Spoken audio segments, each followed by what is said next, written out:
नमस्कार साथियों, आप सभी का स्वागत है हमारे इस प्यारे से चैनल डू फॉर यू पर। आज हम लोग फिर से एक प्यारे से क्वेश्चन को करने वाले हैं। ठीक है, इसके पहला वाला वीडियो मैंने आप लोग को विद्युत विधुर के कारण अक्षीय स्थिति पर विद्युत तीव्रता का व्यंजक मैंने पढ़ा दिया था, उसको देख लेना है। ठीक है, आज हम निरक्षीय स्थिति पर पढ़ाएंगे। ठीक है, तो विद्युत विधुर के कारण निरक्षीय स्थिति पर विद्युत तीव्रता का जो वैल्यू निकल के आता है वो निकल के आता है =1/4πε0 1/4πε0 P/RQ। याद रख लेना, कहां पर बोलो, निरक्षीय स्थिति पर। और एक चीज और याद रखना कि अक्षीय स्थिति पर जो वैल्यू निकल के आता था एक्सिस पर, वो आता था 1/4πε0 2P/RQ। और यहाँ पे एक बात और याद रखना कि अक्षीय स्थिति पर जो विद्युत तीव्रता होता है वो निरक्षीय स्थिति का 2 गुना होता है। निरक्षीय स्थिति क्या होता है बोलो, 2 गुना होता है, यानी 2 times of magnetic field intensity, है ना, 2 times of magnetic field intensity at vertical position. ठीक है ना, ध्यान समझना। तो अक्षीय स्थिति पर विद्युत तीव्रता का वैल्यू होता है =1/4πε0 2P/RQ और निरक्षीय स्थिति पर होता है =1/4πε0 P/RQ। और अक्षीय स्थिति पर विद्युत तीव्रता जो होता है वो निरक्षीय स्थिति का क्या होता है बोलो, 2 गुना होता है। इस बात का भी ध्यान रखना है। ठीक है ना। देखो, तो हम लोग का क्वेश्चन क्या है ये तो समझ गए होंगे कि विद्युत विधुर के कारण निरक्षीय स्थिति पर विद्युत तीव्रता के व्यंजक को प्राप्त करना। विद्युत विधुर क्या होता है, समान मान के दो आवेश परंतु प्रकृति अलग अलग जब एक दूसरे से बहुत ही अल्प दूरी 12 पर स्थित रहता है तो इस निकाय को विद्युत विधुर कहते हैं। समान मान के दो आवेश, तो समान मान का दो आवेश लिए, एक आवेश Q है, थोड़ा और नीचे लेते हैं ताकि बनाने में मजा आएगा। तो यहाँ पर एक आवेश Q है और बगल में एक और आवेश Q है। तो दोनों आवेश का मान समान है परंतु प्रकृति अलग अलग। तो एक नेगेटिव ले लो और एक क्या ले लो बोलो, पॉजिटिव ले लो। और इन दोनों के बीच की दूरी बहुत ही कम होती है जिसको हम लोग 12 से डिनोट करते हैं। किसे डिनोट करते हैं बोलो, 12 से। मान लो इसका मध्य बिंदु क्या है बोलो, O है। तो माना कि विद्युत विधुर है, विद्युत विधुर में क्या हो, समान मान के दो आवेश, दोनों आवेश का मान समान है, प्रकृति अलग अलग, और जब एक दूसरे से बहुत ही अल्प दूरी 12 पर स्थित रहता है तो इस निकाय को विद्युत विधुर कहते हैं। जहां विद्युत विधुर होता है वहां आता है विद्युत विधुर आघूर्ण। तो इस विद्युत विधुर का नाम रख देते हैं हम AB।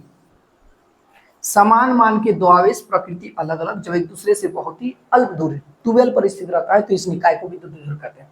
तो दोनों आवेश का मान समान है, प्रकृति अलग अलग है, इन दोनों के बीच की दूरी बहुत ही कम है जिसको 12 से डिनोट करते हैं, इसे कहते हैं विद्युत विधुर।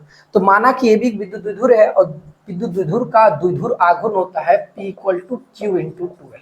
ये हो गया हमारा इक्वेशन नंबर फर्स्ट। जहां पे विद्युत विधुर होगा वहां आएगा विद्युत विधुर आघूर्ण, और विद्युत विधुर आघूर्ण का फॉर्मूला P = Q × 12। अब विद्युत विधुर के मध्य बिंदु O से R दूरी पर निरक्षीय स्थिति पर एक बिंदु P है और P बिंदु पर हमें विद्युत तीव्रता के व्यंजक को प्राप्त करना है। ठीक है ना, यहाँ पर। अच्छा, एक बात और, इसका नोट्स अगर आप लोग चाहते हैं कि प्रॉपर हमको नोट्स मिल जाए, जो चीज हम बोल रहे हैं ना एज इट इज आपको मिलेगा। आपको बस टेलीग्राम चैनल पर विजिट करना है, वहां जाके सर्च करना है फिजिक्स बाय अमृतेश्वर। आपको प्रॉपर इसका भी सारा का जितना मैं बता रहा हूँ सबका आपको नोट्स प्रॉपर मिल जाएगा। लेकिन हाँ, थोड़ा वहां ढूंढना पड़ेगा, वहां होगा। ठीक है, जाके देखिएगा। ठीक है, आप देखो यहाँ, तो विद्युत विधुर के मध्य बिंदु O से R दूरी पर निरक्षीय स्थिति पर एक बिंदु P है और P बिंदु पर हमें विद्युत तीव्रता के व्यंजक को प्राप्त करना है। विद्युत तीव्रता का मतलब एकांक धनावेश पर लगने वाला बल। तो यहाँ पर एकांक धनावेश ले लेंगे, एकांक धनावेश पर लगने वाले बल को ही विद्युत तीव्रता कहते हैं। तो इस प्लस के आवेश के कारण इस प्लस के आवेश पर कौन सा बल लगेगा, प्रतिकर्षण बल। तो पहले इस लाइन को मिला देंगे और इसके कारण यहाँ पर प्रतिकर्षण बल ऐसे, तो विद्युत तीव्रता की दिशा ये होगा, इसका वैल्यू रखेंगे E1। माइनस के आवेश के कौन सा बल लगेगा, आकर्षण बल लगेगा। तो आकर्षण बल इधर होगा, तो यहाँ विद्युत तीव्रता की दिशा इसको लिखेंगे T2। अच्छा, E1 E2 क्यों लिखे, विद्युत तीव्रता क्यों लिखे, क्योंकि एकांक धनावेश पर लगने वाले बल को ही विद्युत तीव्रता करते हैं। इसके कारण इस पर कौन सा बल, प्रतिकर्षण बल ऐसे, इसके कारण इस पर कौन सा बल, आकर्षण बल ऐसे। तो E1 की दिशा ऐसे, E2 की दिशा ऐसे। विद्युत तीव्रता क्या है, एकांक धनावेश पर लगने वाले बल को ही विद्युत तीव्रता कहते हैं। तो ये एंगल थीटा, ये एंगल थीटा, तो ये वाला एंगल 2 थीटा। तो हम लोग पढ़े होंगे कि अगर कोई वेक्टर A है, दूसरा कोई वेक्टर क्या है B है, और इन दोनों के बीच का एंगल कितना है, थीटा है, तो ये दोनों वेक्टर मिलकर एक परिणामी वेक्टर R बनाता है। और परिणामी वेक्टर R का फॉर्मूला होता है R = √a² + b² + 2ab, और क्या होता है बोलो, cos थीटा, जहां थीटा जो है वेक्टर A तथा वेक्टर B के बीच का कोण है। तो उसी तरह ये एंगल थीटा, तो ये एंगल 2 थीटा है, मतलब इधर एक वेक्टर है, इधर एक वेक्टर है, ये दोनों वेक्टर मिलकर कितना एंगल बना रहा है 2 थीटा। तो ये दोनों वेक्टर मिलकर एक परिणामी तीव्रता बनाए, क्योंकि ये तीव्रता है E1 E2 क्या है वो तीव्रता, तो ये दोनों तीव्रता मिलकर एक परिणामी विद्युत तीव्रता बनाएगा और परिणामी तीव्रता का वैल्यू क्या होगा E होगा। और E का फॉर्मूला कैसे बनेगा, E का फॉर्मूला बनेगा उसी तरह, परिणामी तीव्रता का फॉर्मूला बनेगा E equal to root under E1 का स्क्वायर B माने E2 का स्क्वायर और प्लस 2E1 E2 और क्या लिखोगे cos 2 थीटा। क्यों, क्योंकि इन दोनों के बीच का एंगल कितना है बोलो 2 थीटा है, तो 2 थीटा लिखोगे।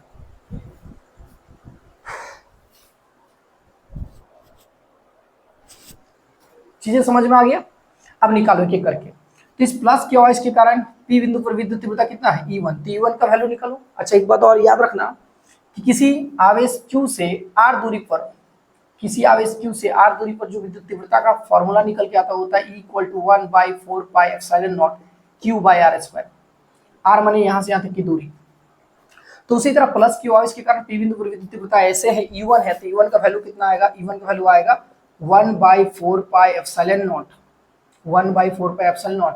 Q/r²। r² माने बीपी का स्क्वायर, क्योंकि यहाँ से यहाँ तक की दूरी क्या है बोलो बीपी, और बीपी का वैल्यू कितना आएगा, ये एंगल 90 डिग्री, ये डिस्टेंस r है, ये वाला डिस्टेंस कितना है l है, क्योंकि ये l होगा और ये भी क्या होगा बोलो l, तब ना दोनों मिलकर बनेगा 2l। तो ये वाला वैल्यू आएगा root under r² plus l²। ठीक है, तो यहाँ बीपी का वैल्यू निकल गया E1 बराबर कितना हो जाएगा 1/4πε0 Q/ root under r² plus l² का क्या होगा बोलो होल स्क्वायर, और ये से ये कैंसिल हो जाएगा, तो E1 का वैल्यू निकल के आएगा 1/4πε0 Q/r² प्लस l²। इसको चाहो तो इक्वेशन नंबर 2 लिख सकते हो। आगे बात समझ में, बहुत बढ़िया। उसी तरह माइनस Q इसके अगर पी बिंदु पर विद्युत तीव्रता वही आएगा सेम टू सेम इधर, लेकिन आकर्षण बल होगा यहाँ पर ना, तो E2 का वैल्यू आएगा 1/4πε0 Q/ AP का स्क्वायर, AP का स्क्वायर AP का वैल्यू भी वही आएगा root under r² plus l²। तो यही चीज निकल के आएगा, तो हम इसलिए यही वाला सेम टू सेम लिख दे रहे हैं। इतना समझ गए होगी। Question number 3। अब देखो यहाँ E1 और E2 दोनों का वैल्यू सेम है, क्योंकि हर चीज सेम है। देखो E1 का वैल्यू 1/4πε0 Q/r² प्लस l², यहाँ भी है 1/4πε0 Q/r² प्लस l²। तो इन दोनों को बराबर कर दो, E1 बराबर E2। अब क्या निकालोगे, P बिंदु पर परिणामी विद्युत तीव्रता। तो लिखोगे अतः P बिंदु पर परिणामी विद्युत तीव्रता। टेंशन नहीं लेना है, नोट्स में सब लिखा हुआ है, बड़ी बढ़िया से देख लेना जाके, ठीक है। तो P बिंदु पर परिणामी विद्युत तीव्रता का फॉर्मूला E इक्वल टू अभी समझा चुके थे, रूट अंडर E1 का स्क्वायर प्लस E2 का स्क्वायर प्लस 2E1 E2 और cos 2 थीटा। 2 थीटा क्यों, क्योंकि इन दोनों के बीच का एंगल कितना है बोलो 2 थीटा। अब ध्यान देना E1 और E2 आपस में क्या है बराबर है, तो यहाँ लिखोगे E1 बराबर E2, और जब E1 बराबर E2 तो E का वैल्यू E बराबर रूट अंडर E1 का स्क्वायर, फिर से होगा E1 का स्क्वायर 2E1 E1 और क्या होगा बोलो cos 2 थीटा। समझ में आ गया। अब E बराबर कितना होगा बोलो रूट अंडर, इन दोनों को जोड़ोगे तो 2E1 का स्क्वायर और प्लस 2E1 का स्क्वायर, और यहाँ क्या होगा बोलो cos 2 थीटा। आगे समझ में, इन दोनों से कॉमन ले लो, E बराबर क्या होगा रूट अंडर 2E1 का स्क्वायर और यहाँ बचेगा 1 plus cos 2 theta. 1 plus cos 2 theta का formula 1 plus cos 2 theta equal to होता है 2 cos स्क्वायर थीटा। कितना होता बाबू 2 cos स्क्वायर थीटा। तो E बराबर हो गया रूट अंडर 2E1 का स्क्वायर और यहाँ होगा 2 cos स्क्वायर थीटा। अब सॉल्व करो तो E बराबर कितना हो गया रूट अंडर, दिख रहा है ना, 2 मिलके 4 बनेगा, 4E1 का स्क्वायर और cos स्क्वायर थीटा। बहुत आसान डेरिवेशन है। फिर 2 का रूट निकल जाएगा तो क्या होगा 2 हो जाएगा, 4 का रूट क्या होगा 2 होगा, फिर यहाँ क्या होगा बोलो E1 होगा और क्या होगा बोलो cos थीटा होगा। ये हमारा हो गया इक्वेशन नंबर 4। क्या बात समझ में आ गया। अब इसको सॉल्व करना है, यहीं पे सॉल्व कर देते मिटा के, ठीक है, टेंशन नहीं लेना है। देखो मिटा रहे हम, तो हमारे पास आ गया P बिंदु पर परिणामी विद्युत तीव्रता का जो वैल्यू निकल के आया अभी तक इतना कैलकुलेशन करने के बाद, तो हमारा आया E बराबर, ध्यान से दिख रहा है ना बाबू लोग, E बराबर हो गया 2E1 और cos कितना है बोलो थीटा है। इसको सॉल्व करते हैं, ठीक है। ये हमारा इक्वेशन नंबर क्या था बोलो 4 था।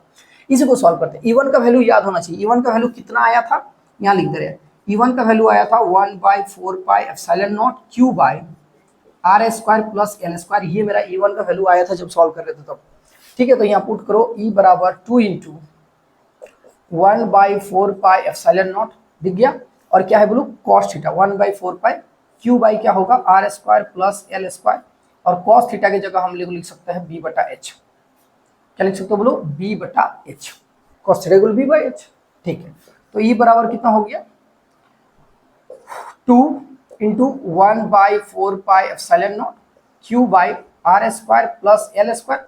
अब देखो बी बाई एच, तो यहाँ पे दो ट्रायंगल दिख रहे हैं, एक ट्रायंगल ये दिख रहा है, किसी भी एक ट्रायंगल ले लो, इसमें चाहे बात करो चाहे इसमें, एक ही बात है। तो बी बाई एच, इसको बोलेंगे बी, इसको बोलेंगे एच, पता है सबको। तो बी बाई एच, बी का वैल्यू कितना है एल, और एच का वैल्यू कितना है root under R square plus L square. अब सजाओ, ई बराबर कितना होगा 1/4πε0 क्यू इंटू 2, क्यू और 2l को एक साथ लिख देंगे, और बाई क्या होगा, बाई यहाँ पर क्या होगा, देखो यहाँ पर लिख सकते हैं R square plus L square, ठीक है, और इसको क्या लिख सकते हैं R square plus L square, root का मतलब 1/2 होता है। अब एक लोअर क्लास में एक फॉर्मूला पढ़े होगे ऐसे कि a का पावर m हो और a का पावर n हो तो होता है a का पावर m प्लस n, पढ़ा है ना। तो a का पावर 1 है और मान लो, और फिर a का पावर 1/2 है, तो सॉल्व करोगे तो क्या होगा a प्लस 1/2 होगा ऐसे, तो इसका सॉल्व करोगे तो होगा a का पावर 3/2। a का पावर कितना होगा बोलो 3/2, तो इन दोनों को आपस में एक साथ लिखोगे तो e बराबर क्या बनेगा 1/4πε0। अच्छा क्यू इंटू 2l में क्या बनता है p बनता है, और ये दोनों एक साथ लिखोगे तो R square plus L square का पावर 3/2। अब यहाँ समझने वाला बात है, विद्युत द्विध्रुव में जो 2l होता है बहुत छोटा होता है, याद करो विद्युत द्विध्रुव में जो 2l होता है बहुत छोटा होता है, तो उसे नगण्य मानकर छोड़ देंगे, है ना। 2l अगर बहुत छोटा है तो l तो और छोटा होगा ना, तो यहाँ लिखो लेगो, थोड़ा सा मैथमेटिकली लिखना ना, अपना टाइम वेस्ट नहीं करना। तो L square is very very less than R square, मतलब एल स्क्वायर आर स्क्वायर की तुलना में बहुत छोटा है, इसलिए एल स्क्वायर को नगण्य मानकर छोड़ दिया जाता है, नगण्य मानकर छोड़ दिया जाता है। जब इसको हटा दोगे तो ये टर्म यहाँ 0 हो जाएगा, तो ई का वैल्यू होगा 1/4πε0 p बाई, यहाँ पे करोगे तो क्या होगा आर स्क्वायर और प्लस 0 का पावर 3/2। हम ऊपर में लिखते हैं, इसको टेंशन नहीं लेना है, देखो यहाँ लिख रहे हैं,